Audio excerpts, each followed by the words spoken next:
என்ன முடிவில் இருக்கிறார் அண்ணாமலை? அண்ணாமலை எடுக்க போகும் முடிவு என்ன? டெல்லியில் அண்ணாமலை என்ன முடிவில் இருக்கிறார் அண்ணாமலை? அண்ணாமலை எடுக்க போகும் முடிவு என்ன என்று எதிர்பார்ப்புகள் எழுந்திருக்கின்றன. தனி கட்சி தொடங்க திட்டம் வைத்துள்ளாரா அண்ணாமலை?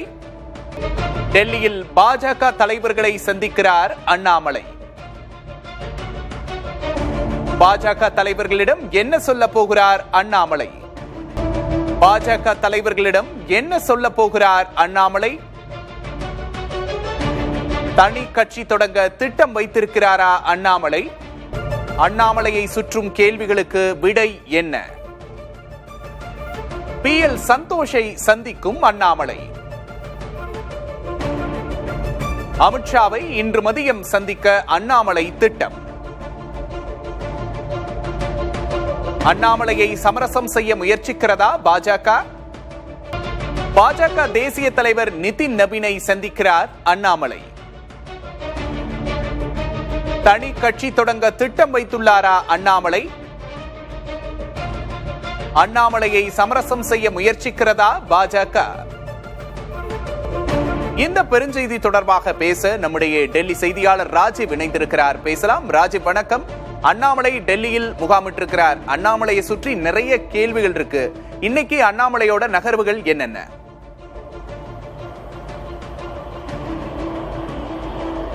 விக்னேஷ், நீங்கள் குறிப்பிட்டது போலதான் குறிப்பாக சமீபத்தில் நடைபெற்ற இந்த தமிழ்நாடு சட்டமன்ற தேர்தலின் போது அரசியல் மாற்றங்கள் பல்வேறு அந்த பரபரப்பை ஏற்படுத்தியிருந்தது. தற்போது மீண்டும் அவ்வாறான ஒரு பரபரப்பு தான் தற்போது தமிழக அரசியலில் நிலவுகிறது. இதுக்கு காரணம் பாஜகவிலிருந்து அண்ணாமலை விலகுகிறாரா என்ற ஒரு கேள்விக்குறியானது இருக்கின்றது. இதற்காக டெல்லியில் முகாமிட்டிருக்கக்கூடிய பாஜகவுடைய முன்னாள் மாநில தலைவராக இருந்த அண்ணாமலை தேசிய தலைவர், அதே போல மத்திய உள்துறை அமைச்சர் அமித்ஷா போன்ற முக்கிய தலைவர்களை நேரில் சந்தித்து இது தொடர்பாக விளக்கம் அளித்திருப்பதாக கூறப்படுகிறது. குறிப்பாக நேற்று டெல்லி வந்த அவர் இன்று மத்திய அமைச்சர்கள், அதே போல பாஜகவுடைய தேசிய தலைவராக இருக்கக்கூடிய நிதின் நபீனை வந்துட்டு சந்தித்து இந்த கட்சியிலிருந்து விலகுவது தொடர்பாக விளக்கம் அளிக்க இருப்பதாக கூறப்படுகிறது. முதலில் BL சந்தோஷ், கட்சியினுடைய பொதுச் செயலாளர் BL சந்தோஷை வந்து சந்தித்து அவருடன் இணைந்து இன்று மதியம் மத்திய உள்துறை அமைச்சர் அமித்ஷாவையும் அண்ணாமலை சந்திக்க இருப்பதாக கூறப்படுகிறது. இதற்காக ஏற்கனவே தொலைபேசி வாயிலாக BL சந்தோஷை அண்ணாமலை தொடர்பு கொண்டு பேசியிருப்பதாக அந்த தகவலானது வெளியாகி இருக்கின்றது. இவராக கட்சியிலிருந்து விலகுகிறார், அதே போல புதிய கட்சி தொடங்க இருக்கின்றதாக அந்த தகவல்கள் வந்துட்டு தொடர்ந்து பரவி வரக்கூடிய நிலையில அதிகாரப்பூர்வமாக இந்த தகவல் வந்துட்டு இரு தரப்பிடமிருந்தும் உறுதி செய்யப்படவில்லை. எனவே இந்த சந்திப்பு மிக முக்கியத்துவம் வாய்ந்ததாக பார்க்கப்படுகிறது.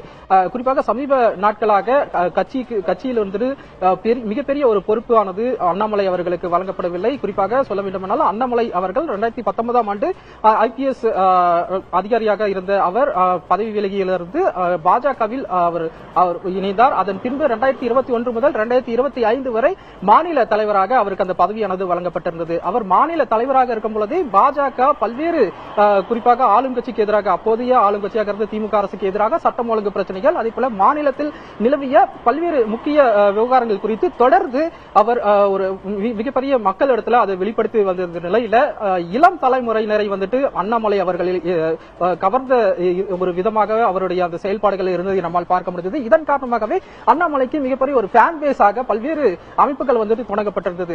எனவே இவராக இந்த அமைப்புகள் வந்துட்டு தொடர்ந்து இப்போது வரை செயல்பட்டு வரக்கூடிய நிலையில மாநில தலைவர் பதவியிலிருந்து அவர் விலக்கப்பட்ட பின்பு அவருக்கு மிக தேசிய அளவில் ஒரு முக்கிய பொறுப்புகள் வந்துட்டு வழங்கப்படும் என கூறப்பட்டிருந்தது. அதே போல ராஜ்யசபா சீட் அவருக்கு வழங்கப்படும் என கூறப்பட்டிருந்த நிலையில அவர் அதனை நிராகரித்ததாகவும் ஒரு செய்திகள் வந்து இருக்கின்றது. இவராக தொடர்ந்து கட்சிக்காக தொடர்ந்து பணியாற்றி வந்த அண்ணாமலை தற்போது தன்னுடைய அந்த ஃபேன் பேஸை வைத்துக் கொண்டு தனி கட்சி தொடங்க இருப்பதாக அந்த தகவல் வந்துட்டு வெளியாகி இருக்கின்றது. இதற்காக நேரில் பாஜகவினுடைய மூத்த தலைவர்களை நேரில் சந்தித்து முறையாக தான் விலகுவதற்கான அந்த காரணத்தை நேரடியாக தெரிவிப்பதற்காக தான் டெல்லி வந்திருக்கின்றார். இதே போல நேரம் கேட்கப்பட்டிருக்கின்றது. தேசிய தலைவராக இருக்கக்கூடிய நிதின் நபீன், அதே போல மத்திய உள்துறை அமைச்சர் அமித்ஷா அவர்களிடம் வந்து நேரம் கேட்கப்பட்டிருப்பதாக கூறப்படுகிறது. BL சந்தோஷுடன் இணைந்து இந்த சந்திப்புகள் வந்துட்டு நடைபெறும் என எதிர்பார்க்கப்படுகிறது. இருப்பினும் அதிகாரப்பூர்வமாக இந்த தகவல்கள் வந்துட்டு இதுவரை உறுதி செய்யப்படவில்லை. இருப்பினும் டெல்லி வருவதற்கு முன்பாக சென்னையில் புறப்பட்ட அண்ணாமலை அவர்கள் 2 நாட்களில் உங்களுடைய அனைத்து கேள்விகளுக்கும் இதுவாறாக எழுந்திருக்கக்கூடிய அனைத்து கேள்விகளுக்கும் பதிலளிப்பேன் என உறுதியளித்திருக்கின்றார். குறிப்பாக புதிய கட்சி தொடங்குகிறாரா என்ற அந்த கேள்விக்கு எந்த ஒரு மறுப்பும் அவர் தெரிவிக்கவில்லை. எனவே இந்த அறிகுறிகள் அனைத்துமே வந்து அவர் கட்சியிலிருந்து விலகி புதிய கட்சி தொடங்குவதற்கான சாத்தியக்கூறுகள் இருப்பதாக கூறப்படுகிறது. எனவே டெல்லியினுடைய அண்ணாமலையுடைய இந்த சந்திப்பு மிக முக்கியத்துவம் வாய்ந்த பார்க்கப்படுகிறது. மீண்டும் அரசியலில் ஒரு பரபரப்பை ஏற்படுத்தியிருக்கக்கூடிய நிலையில இன்று இரவே அல்லது நாளை அவர் சென்னை மீண்டும் திரும்புவார் என எதிர்பார்க்கப்படுகிறது. அதற்கு பிறகு டெல்லியில் யார் யாரை அவர் சந்தித்தார், இதற்காக அந்த சந்திப்பானது நடத்தப்பட்டது போன்ற விஷயங்கள் வந்து நேரடியாகவே அது அதிகாரப்பூர்வமாகவே அண்ணாமலை அவர்கள் தெரிவிப்பார் என கூறப்படுகிறது. இது ஒரு புறம் இருக்க புதிய கட்சி தொடங்குவார் என கூறப்படும் நிலையில் இதற்கான முன்னெடுப்புகள் செய்வதற்காக முதல் கட்ட அந்த பணிகளை செய்வதற்காக இந்திய தேர்தல் ஆணையத்தையும் அவர் அணுகுவார் என்ற ஒரு செய்தியும் இருக்கின்றது. எனவே எந்த ஒரு அதிகாரப்பூர்வ இதுவாறாக அந்த செய்திகள் இருக்கக்கூடிய நிலையில அவர் இறுதியாக அவருடைய அதிகாரப்பூர்வ அறிவிப்பு இந்த டெல்லி பயணத்திலிருந்து டெல்லி பயணம் நிறைவடைந்த பிறகு அவர் சென்னை திரும்பிய பின்பு அதிகாரப்பூர்வமாக அந்த அறிவிப்பை அவரே வெளியிடுவார் என எதிர்பார்க்கலாம். எனவே மிக விரைவில் நிதின் அதே போல மத்திய உள்துறை அமைச்சர் அமித்ஷா ஆகியோரை வந்துட்டு சந்திக்க இருக்கின்றார். அவருடன் BL சந்தோஷும் உடன் இருப்பார் என டெல்லி வட்டாரங்கள் கூறுகின்றது. விக்னேஷ், நிச்சயமா ராஜீவ், கடந்த சில நாட்களாகவே பல வகைகளிலேயும் அண்ணாமலை அதிருப்தியில் இருப்பதாக சொல்லப்பட்டது. பாஜகவிலிருந்து அவர் விலகுவதற்கான சமிக்கைகள் நிறைய இருக்கு அப்படின்னு சொல்லப்படுது. தொடர்ந்து பேசலாம் ராஜீவ்.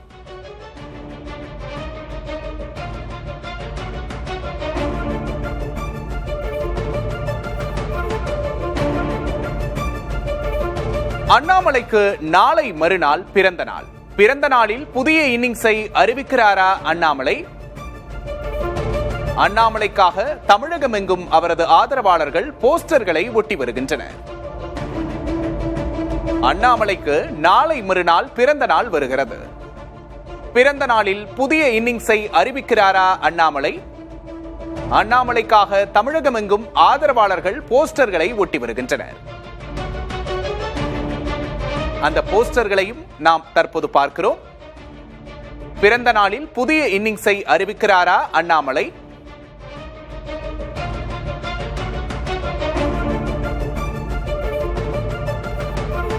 கூடுதல் விவரங்களை செய்தியாளர் வீரகுமாரிடம் கேட்டு பெறலாம். வீரகுமார், அண்ணாமலை தனது பிறந்த நாள்ல புதிய இன்னிங்ஸை அறிவிக்கிறாரா அப்படிங்கிற கேள்வி இருக்கு. நிறைய சமிகைகள், அவர் டெல்லிக்கு போகும்போதே கார்ல கொடி இல்லாம போயிருக்கிறாரு, ஒய் பிரிவு பாதுகாப்பு இல்லாம போயிருக்கிறாரு, இப்படி நிறைய சமிக்கைகள் தெரியுது. என்ன முடிவில் இருக்கிறார் அண்ணாமலை?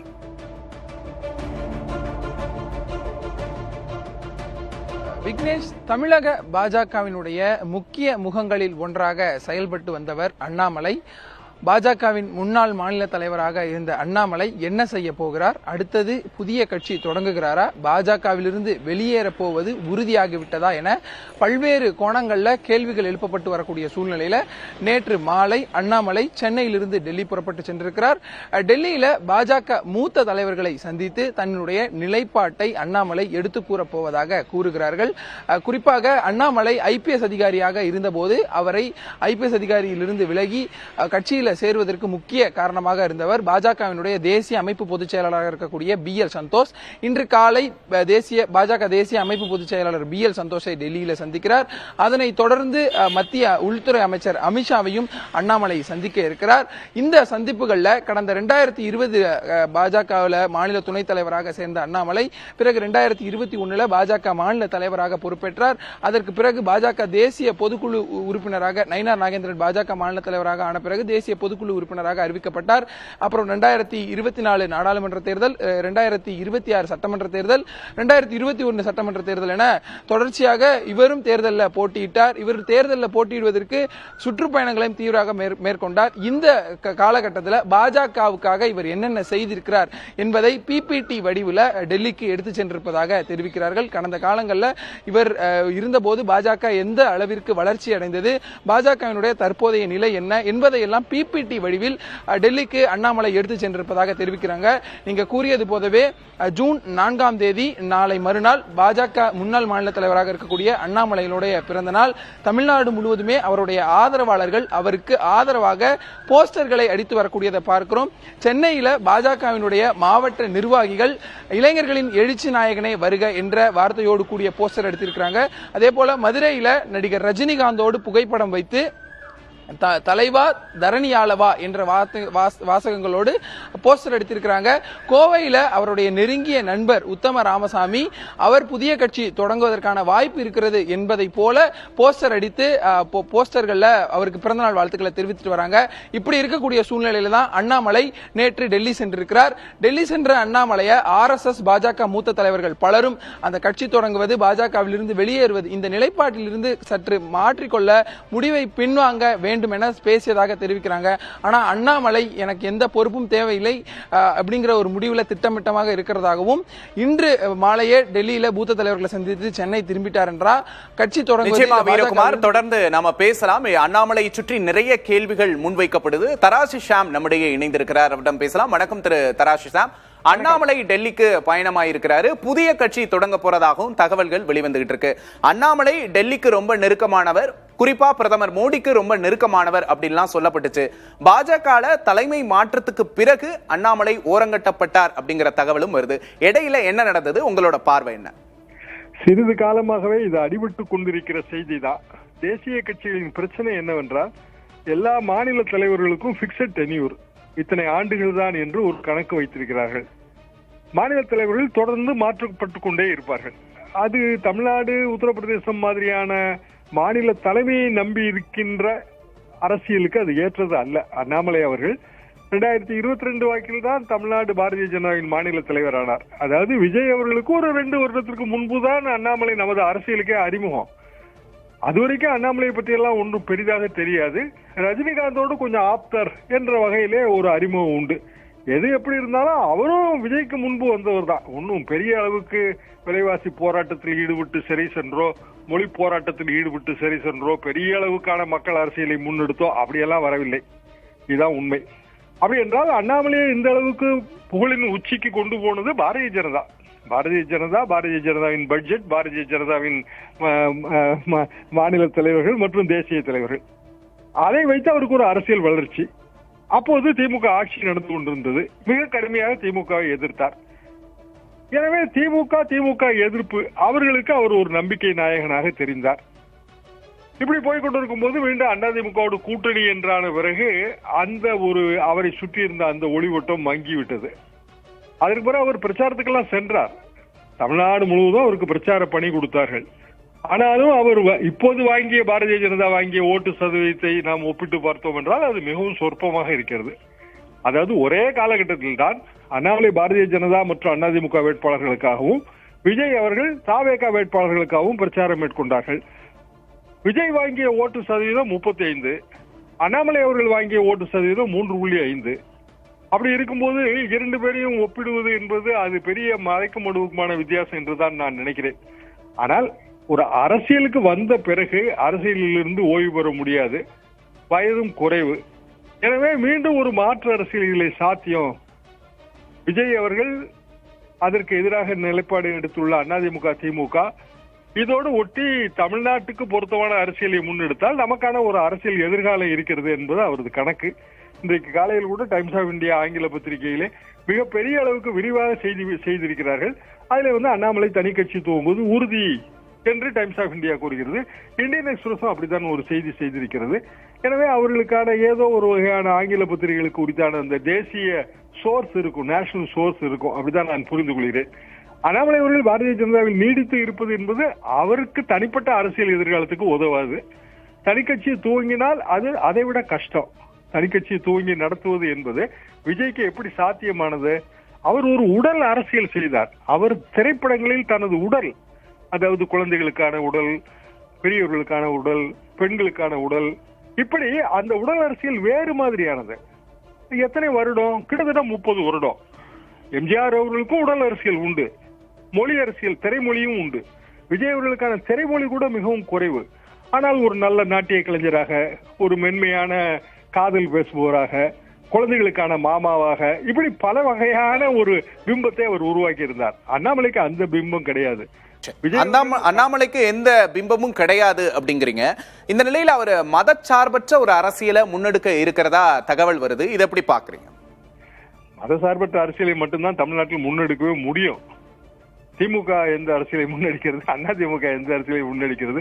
அந்த காலத்திலேயே எம்ஜிஆர் அவர்கள் மேரா நாம் அப்துல் ரஹ்மான் என்று பாட்டெல்லாம் பாடியிருக்கிறார். இங்கு மத ரீதியான அடையாள அரசியல் பொதுவாக இங்கு அந்த அரசியல் எடுபடுவதில்லை. ஒரு ஓட்டு வங்கி உருவாகி இருக்கிறது பாரதிய ஜனதாவுக்கு. அப்படி வேண்டுமானால் நாம் பார்க்கலாம். அப்படி இருக்கும்போது அண்ணாமலை தனிக்கட்சி தூங்கினால் யாரோடு போட்டியிட முடியும்? யாரோடு போட்டியிட முடியும் என்றால் திமுக, விஜய், அதிமுக, இப்படிதான் அவர்களது அரசியல் என்னவோ அந்த அரசியலை ஒட்டித்தானே இருக்கும். தாவேகா அரசியல் கோட்பாடுகளுக்கும் திமுக, அதிமுக அரசியல் கோட்பாடுகளுக்கு இடையே என்ன பெரிய வித்தியாசம் இருக்கிறது? அது எப்படி இருதுருவ அரசியல் ஆகும்? இரு துருவம் என்றால் ரெண்டு சிந்தனைகள் இருக்க வேண்டும், ரெண்டு தத்துவம். ஒரு தேசிய சிந்தனை, ஒரு நீங்கள் கூறுகிற மத அடையாள அரசியல், ஒரு திராவிட அரசியல், மாநில அரசியல், இப்படி ரெண்டு துருவம் இருக்க வேண்டும். இங்கு பல கட்சிகள் இருக்கின்றன, அவ்வளவுதான். ரெண்டு கட்சிகள் மாறி மாறி ஆட்சி செய்தன. இப்போது மூன்றாவதாக ஒரு கட்சி ஆட்சி அதிகாரத்திற்கு வந்திருக்கிறது. அண்ணாமலையை கட்சி துவங்கினால் அது 4வது அல்லது 5வது இருக்கும். காரணம், இடையிலே சீமான் அவர்கள் ஒரு தனித்த அடையாளத்தோடு, தமிழ் தேசிய என்கிற அடையாளத்தோடு அவர் ஒரு அரசியல் செய்து கொண்டிருக்கின்றார். அண்ணாமலைக்கான வாய்ப்பு தனி கட்சி துவங்குவதுதான். அவரை சமாதானப்படுத்துவதற்கான வாய்ப்பு பாரதிய ஜனதாவில் அவருக்கு ஒரு பதவி கொடுத்து இப்போது நிறைய எம்பி சீட்டு காலியாகிறது. அதுல அவர் ஏதாவது அண்ணாமலைக்கான வாய்ப்பு அப்படிங்கிறது தனி கட்சி தொடங்குறது தான். தமிழ்நாட்டை பொறுத்த வரைக்கும் மதச்சார்பற்ற அரசியலை தான் முன்னெடுக்க முடியும் அப்படிங்கிறீங்க. உங்களோட கருத்து பகிர்வுக்கு நன்றி திரு தராசிஷா. மதச்சார்பன்மைக்கு முக்கியத்துவம் தர அண்ணாமலை முடிவு என தகவல். அரசியல் கட்சிக்கு முன்பாக சமூக அமைப்பை உருவாக்க அண்ணாமலை திட்டமிடுகிறாரா?